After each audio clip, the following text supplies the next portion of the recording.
Hello everyone, this is अर्चना, आपकी दोस्त, आपकी होस्ट। आप सभी का स्वागत है मेरे चैनल पे देसी फिटनेस। तो चलिए आज हम बात करते हैं भोजन को कैसे करें। दोस्तों, हम सब लोग भोजन तो करते हैं, लेकिन हम लोगों को तरीका नहीं पता है कि हमको भोजन कैसे करना चाहिए, कब करना चाहिए, हमें कब क्या खाना चाहिए। इन सब चीज़ों से हम अवेयर नहीं हैं। पहले के टाइम में लोग ये सब चीज़ों के बारे में जानते थे, उनको बीमारियां कम होती थी। आज के टाइम में अगर किसी को पता भी है तो वो तभी भी फॉलो नहीं करते इन इन रूलों को, क्योंकि ये बोलते हैं ये पुराने रूढ़िवादी रूल हैं, ये पुराने नियम है, ऐसा कुछ नहीं होता, इनसे कुछ नहीं होता। लेकिन ऐसा बिल्कुल भी नहीं है। अगर पुराने टाइम में हमारे बुजुर्गों ने कुछ चीज़ें अगर बनाई थी, कुछ नियम अगर बनाए थे, तो उन्होंने कुछ सोच समझ के ही वो नियम बनाए थे। लेकिन हम लोग उन्हें नहीं मानते हैं। पहले के टाइम में लोग इतना ज़्यादा बीमार नहीं होते थे, इतनी घातक बीमारियां नहीं होती थी। और ये जो नई बीमारियां चली हुई हैं, इन बीमारियों के बारे में पता तक नहीं था। और अब हर तीसरे चौथे इंसान को कोई ना कोई ऐसी बीमारी होती है जिसका कोई इलाज नहीं है। मतलब उन्हें कंटिन्यू दवाई खानी पड़ती है, जब तक उनकी सांसें चल रही है तो दवाइयाँ भी सांसों के साथ ही है। तो ऐसी ऐसी बीमारियाँ आ रही है क्योंकि हमारा खान पान का जो तौर तरीका वो बिल्कुल भी सही नहीं है। तो दोस्तों, आपने देखा ही होगा, बहुत सारे लोग ऐसे करते हैं कि दोपहर के खाने में अगर खीर बन गई, पूरी बन गई और रायता भी हो गया, तो वो क्या करेंगे, एक चम्मच खीर की खाएंगे, एक चम्मच रायते की खाएंगे। क्या आप लोगों को मालूम है खीर और रायता विरोधी चीज़ें हैं, इन्हें एक साथ नहीं खाना चाहिए। अगर हम इन्हें एक साथ खाते हैं तो हमें स्किन की बीमारी हो जाती है, हमें कैंसर की बीमारी होती है, हमें अन्य तरह की और भी भयानक बीमारी होती है। अगर हम दो विरोधी आहार एक साथ लेते हैं, लाइक खीर हो गया, दही हो गया, दूध के साथ नमक हो गया, और दूध के साथ खरबूजा या तरबूजा, ये सब चीज़ें हमारे लिए बहुत ही ज़्यादा घातक हैं। तो दोस्तों, ऐसा बिल्कुल ना करें, क्योंकि मैंने देखा है लोग क्या करते हैं, दही खा ली, सब्जी खा ली, दही खा ली, भाई चलो अब खीर खाते हैं। ऐसा बिल्कुल ना करिए। अगर आपको दो विरोधी चीज़ें खानी ही है तो आप सबसे पहले आप दही और पूड़ी सब्जी जो खानी है आपको खाइए, उसके 1 घंटे बाद आप दूसरी चीज़ खाइए, खीर खाइए, दूध पिए। तो कोई फर्क नहीं पड़ेगा इससे। अगर आप उसी के साथ आप दूसरी चीज़ों का सेवन करोगे, विरोधी चीज़ों का सेवन करोगे, तो आपको स्किन से जुड़ी बीमारी हो सकती है। और फिर आप बीमारियों से जूझते रहते हैं और आपको ये तक नहीं पता होता ये हुई क्यों है। ये सारी बीमारियां जो होती हैं इंसानों को, वो खान पान की वजह से ही होती हैं। अगर आप अपना खान पान सही करेंगे, अपने खान पान को सुधारेंगे, तो मजाल की बीमारी आ जाए आपके आसपास। दोस्तों, आप बीमारियों को कंट्रोल कर सकते हो अगर आप अपने खाने पीने के तौर तरीके बदल सको। आपको क्या खाना चाहिए, क्या नहीं खाना चाहिए, कैसे खाना चाहिए, ये सब चीज़ें आपको फॉलो करनी पड़ेगी अगर आपको स्वस्थ रहना है। बहुत सारे लोग ऐसे भी होते हैं, वो कंफ्यूज रहते हैं। अगर उनके सामने सैलेड रख दिया जाए, उनके सामने पका हुआ भोजन रख दिया जाए, उनके सामने मिष्ठान रख दिया जाए, तो वो लोग ये सोचते हैं पहले क्या खाएं। तो बहुत सारे लोग टूट पड़ते हैं मीठे के ऊपर, नहीं यार रोटी सब्जी तो हम रोज़ ही खाते हैं, तो मीठा तो कभी कभी खाते हैं, तो मीठा पहले खाते हैं, जबकि ये गलत बात है। आप हमेशा जब भी आप के सामने 3-4 ऑप्शन हो तो हमेशा हल्का खाना खाएं। हल्का इन द सेंस, पहले आप सैलेड का प्रयोग करें, आप सैलेड खाएं, उसके बाद आप पका हुआ भोजन खाएं, उसके बाद आप मिष्ठान का प्रयोग करें। क्योंकि मिष्ठान जो होता है, मिठाई जो होती है, मिठाई से बनी जो चीज़ें जो होती हैं वो भारी होती हैं। तो भारी चीज़ों को हमेशा भोजन के बाद ही खाएं, पहले बिल्कुल ना खाएं। यही खाने का आयुर्वेद में भी यही एक नियम है खाने का, कि पहले आप हल्का भोजन करें, हल्की चीज़ें खाएं, उसके बाद जो भारी चीज़ें हैं उनका सेवन करें, और मीठा हमेशा खाने के बाद ही खाएं, क्योंकि वो भारी होता है।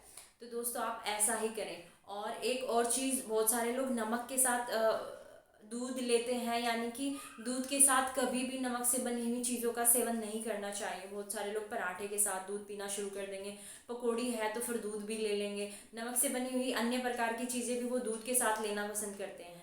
इससे स्किन से जुड़ी बीमारियां होती है, हमारा जो पाचन तंत्र है वो कमज़ोर होता है। तो दोस्तों, ऐसा बिल्कुल ना करें। और बहुत सारे लोग ऐसे भी होते हैं कि लस्सी या दही के साथ वो बैंगन का भरता खाते हैं। आपको पता है बैंगन का भरता, दही और ये खीर एक साथ अगर आप कंटिन्यू खाते हैं तो आपको बवासीर की बीमारी हो जाती है। तो दोस्तों, ऐसा बिल्कुल ना करें। दो विरोधी चीज़ों को हमेशा गैप दे के ही खाएं, क्योंकि यही सही है और यही आयुर्वेद में बताया गया है।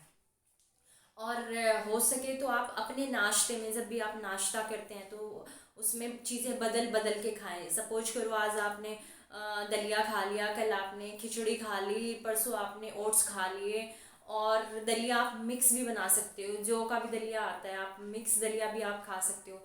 हर रोज़ नाश्ते में चीज़ें बदल बदल के खानी चाहिए। एक दिन आपने फ्रूट्स खा लिए, एक दिन आपने जूस ले लिया नाश्ते में, एक दिन आपने सिर्फ दही ले ली। उससे क्या होता है, आपका डाइजेशन जो सिस्टम है वो एकदम सही रहता है और आपको भरपूर मात्रा में पोषक तत्व भी मिलते हैं अलग अलग चीज़ों से, अगर आप अलग अलग चीज़ें खाते हैं। और हमेशा अंकुरित चीज़ें भी खानी चाहिए। अगर आप अंकुरित चीज़ें हर रोज़ नहीं खा सकते तो हफ्ते में एक बार आप अंकुरित चीज़ें ज़रूर खाएं, क्योंकि अंकुरित चीज़ें जो होती हैं वो हमारे लिए बहुत ज़्यादा फ़ायदेमंद होती है और उनका खाना मैंडेट भी होता है, क्योंकि वो हमें बहुत सारी चीज़ों से बचाती है। तो अंकुरित चीज़ें आप ज़रूर खाएं। अगर आप डेली खा सकते हैं तो डेली खाएं, नहीं तो आप हफ्ते में एक बार ज़रूर मैंडेट कर लेंगे कि आपको खाना ही खाना है। अगर आप ये सोचेंगे तो आप कर भी लेंगे। तो दोस्तों, अंकुरित चीज़ें ज़रूर खाएं और अपने खान पान के नियम ज़रूर बदलें। और हाँ, मैंने देखा है बहुत सारे घरों में हर रोज़ पराठे दे, पराठे ले, पराठे पराठे खा खा के इंसान भी पराठे के जैसा होता जा रहा है। तो ये मैंडेट नहीं है कि आपको हर रोज़ सुबह के नाश्ते में पराठे ही खाने हैं। तो पराठे आप 15 दिन में एक बार खाइए या फिर हफ्ते में एक बार खाइए। हर रोज़ पराठा खाना भी आपके लिए बहुत ज़्यादा नुकसानदायक है। तो पराठों का ज़्यादा सेवन आपके लिए बहुत ज़्यादा नुकसान करता है, क्योंकि आलू का पराठा कार्बोहाइड्रेट होता है, ऑयल में कार्बोहाइड्रेट होता है। तो जब वो चीज़ें आपस में आके मिलती है तो हमारे अंदर वो जहरी पैदा करती हैं।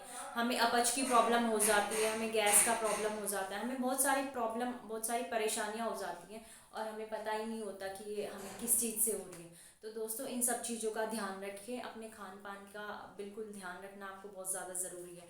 और कभी भी आप, जब भी आप दूध पीते हैं या फिर खरबूजा खाते हैं, तरबूज खाते हैं, उसके तुरंत बाद एक तो आप पानी बिल्कुल ना पिए, सेकंड आप दूध बिल्कुल ना पिए। ऐसा करने से आपकी मृत्यु तक भी हो सकती है, क्योंकि ये सब चीज़ें एक दूसरे के विरोधी चीज़ें होती हैं। और दूध के साथ कभी भी खट्टे फलों का सेवन ना करें, इन सब चीज़ों से बचें।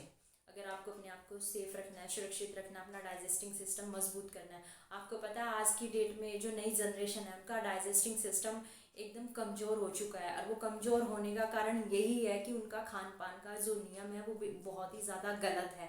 अगर आप अपना खान पान का नियम सही करेंगे, सही चीज़ें फॉलो करेंगे, तो आप अपने डाइजेस्टिंग सिस्टम को मजबूत बना सकते हैं, आपकी रोग प्रतिरोधक क्षमता मजबूत हो सकती है और बहुत सारी बीमारियों से आप बच भी सकते हो।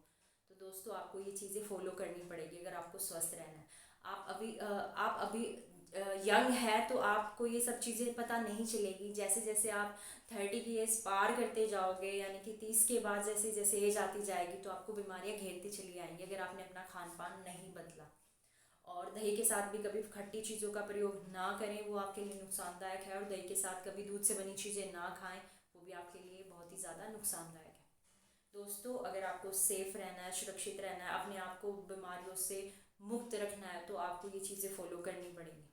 और अगर आपको मेरा ये वीडियो पसंद आया तो आप लाइक, सब्सक्राइब, शेयर ज़रूर कीजिएगा और कमेंट बॉक्स में कमेंट करके मुझे ज़रूर बताइएगा। और जो लोग मेरे चैनल पे नए हैं, आज पहली बार मेरा वीडियो देख रहे हैं, तो मेरे चैनल को सब्सक्राइब ज़रूर कीजिएगा। मैं हर रोज़ स्वास्थ्य से संबंधित वीडियो बनाती रहती हूँ और यूट्यूब पे डालती रहती हूँ, तो आप ज़रूर देखिएगा और फॉलो कीजिएगा। एंड यहाँ तक मेरा वीडियो देखने के लिए आपका बहुत बहुत धन्यवाद। मस्त रहें, व्यस्त रहें, स्वस्थ रहें। थैंक यू दोस्तों।